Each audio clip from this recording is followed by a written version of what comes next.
He was sipping his coffee on a rainy morning, tucked into the corner of a quiet cafe in downtown Toronto. People walked past the window, bundled in coats, umbrellas bouncing from shoulder to shoulder. He liked these mornings, peaceful, predictable, and far away from the chaos that had once filled his life. But that peace shattered the moment he looked up and saw her.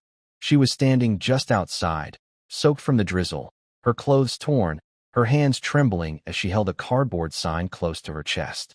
Her hair was tangled, her eyes sunken, and her frame frail. But even under all the layers of hardship, he recognized her instantly. Maya, the girl who had once made him believe in forever. The girl who had left him without a word 2 years ago. His heart skipped, not in a romantic way, but in the way a wound reopens when touched. She looked nothing like the vibrant, ambitious woman he once knew. Back then, she had dreams bigger than the sky. They talked about moving to Montreal, starting a business, maybe even adopting a dog. And then one morning, she was gone. No goodbye, no note, no explanation, just a sudden silence that filled every corner of his apartment. He thought about ignoring her, about looking away and pretending he hadn't seen her. After all, she had done the same to him. But his feet moved before his mind did. He walked out, crossing the sidewalk in the rain, and stood in front of her. She didn't notice him at first.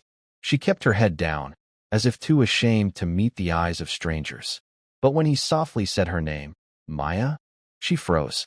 Her eyes lifted, and for a moment, time seemed to stop. Ethan, she whispered, voice barely audible. He didn't speak. He just stared, trying to process the woman before him. What happened to you? He finally asked. Her lips quivered. She looked down, clenching the sign tighter. I didn't know you'd be here, she said quietly. I didn't want you to see me like this. He took a deep breath, struggling to keep his voice steady. You left me. You vanished. Do you know what that did to me? Tears welled up in her eyes. And then, for the first time in 2 years, the truth spilled out. She had been diagnosed with a rare neurological condition. Doctors told her she'd lose control over parts of her memory and body. She was scared, not of dying, but of becoming a burden. She didn't want Ethan to spend his life taking care of her. She thought disappearing was an act of love, a way to protect him from watching her fade away.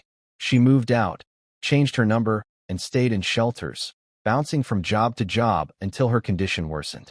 Eventually, she ended up on the streets, alone and forgotten, haunted by the decision she thought was right.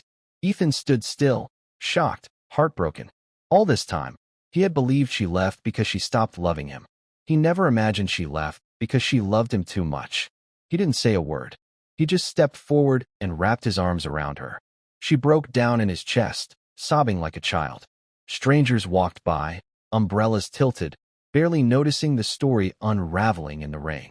He brought her inside the cafe, sat her down, ordered her warm soup and tea. For the first time in a long while, her hands stopped shaking. She told him everything, her fears, her pain, her regret. And he listened, not with anger, but with the ache of a man who understood too late why love can sometimes look like abandonment. In the weeks that followed, Ethan helped her get medical care, connected her with a support group, and got her into a temporary housing program. It wasn't easy. There were setbacks, emotional scars, and moments when she wanted to give up. But this time, she wasn't alone.